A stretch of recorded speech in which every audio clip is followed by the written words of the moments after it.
मैनपुरी में राष्ट्रीय शोषित समाज पार्टी के राष्ट्रीय अध्यक्ष स्वामी प्रसाद मौर्य ने अंबेडकर जयंती कार्यक्रम में शिरकत की और इस दौरान केंद्र व प्रदेश सरकार पर जमकर हमला बोला। मैनपुरी पहुंचे स्वामी प्रसाद मौर्य ने कहा कि देश में गरीबों की स्थिति चिंताजनक है और 80 करोड़ लोगों की जिंदगी राशन तक सीमित होकर रह गई है। उन्होंने भारतीय जनता पार्टी को देश और प्रदेश से हटाने की बात भी कही। महिला आरक्षण पर बोलते हुए उन्होंने कहा कि आरक्षण का स्वागत करते हैं, लेकिन इसमें SC, ST और OBC वर्ग की महिलाओं को भी समान भागीदारी मिलनी चाहिए।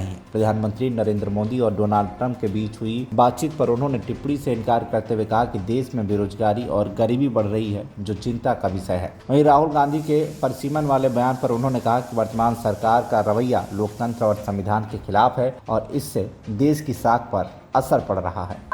SC, ST, OBC महिलाओं की हिस्सेदारी भी समानुपातिक उचित होनी चाहिए। महिला आरक्षण का स्वागत है, लेकिन महिला आरक्षण भेदभावपूर्ण नहीं होना चाहिए। उसमें SC, ST, OBC समाज की महिलाओं की भी समानुपातिक सहभागिता होनी चाहिए। लगातार अभी 40 मिनट तक प्रधानमंत्री जी और डोनाल्ड ट्रंप की बातचीत हुई है, उसको लेकर भी काफी चर्चा है। बहरहाल अब माननीय प्रधानमंत्री मोदी जी और अमेरिका के राष्ट्रपति डोनाल्ड ट्रंप की क्या बात हुई है, उस पर मैं टिप्पणी करना उचित नहीं समझता हूं। लेकिन इतना जरूर है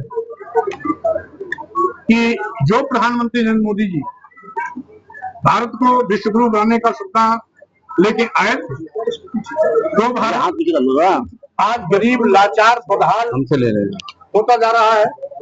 और बदहाली का बहुत है कि देश के 80 करोड़ लोगों की जिंदगी 5 किलो 10 किलो चावल पे आगे ठहर गई।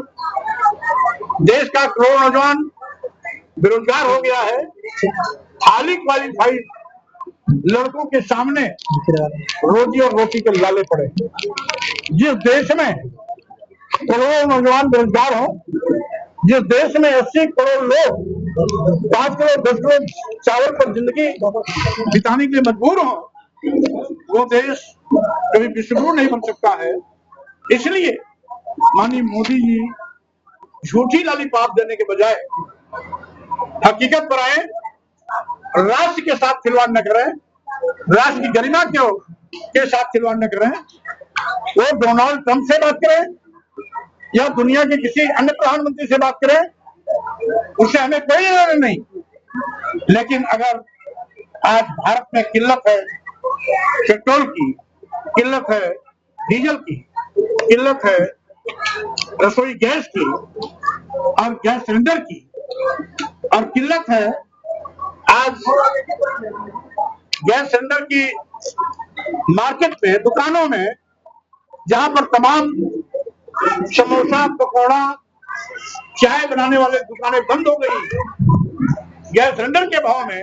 लेकिन सरकार तो कह रही है कि कहीं किल्लत नहीं है, 52 लाख पर्याप्त मात्रा में सिलेंडर भेज दिए गए। अब उनको चट्टी चौराहे में बैठ के अगर चाय पीना, समोसा खाना, पकौड़ा खाना पड़े, तो उनको गैस सिलेंडर की कितनी कीमत है अपने आप इसका एहसास हो जाएगा। राहुल गांधी जी कह रहे हैं कि आरक्षण के बारे परमिशन को परसीमन के बदले परिबदल करना चाहते हैं। बहरहाल अभी तक जो माननीय प्रधानमंत्री जी, उनकी पार्टी की सत्तारूढ़ दल का जो रवैया रहा है, लोकतंत्र विरोधी रहा है, संविधान विरोधी रहा है। निर्वाचन आयोग जिस पर पूरे देश को भरोसा था, उसको अपनी कुटपुतली के रूप में प्रयोग कर रहे हैं। इस तरीके से लोकतांत्रिक मूल्यों की हत्या करके देश पे राजपाट करना और स्वाभाविक रूप से न केवल देश के लिए दुखद है, बल्कि इससे भारत की गरिमा भी गिर रही है, साख भी गिर रही है। और आज मोदी जी की नीतियों की असफलता की देन है कि आज देश संकट के दौर से गुजर रहा है।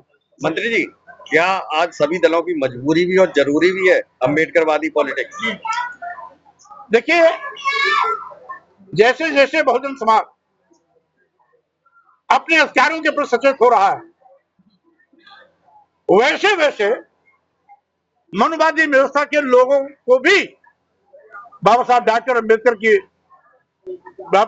अम्बेडकर याद आ रहे हैं।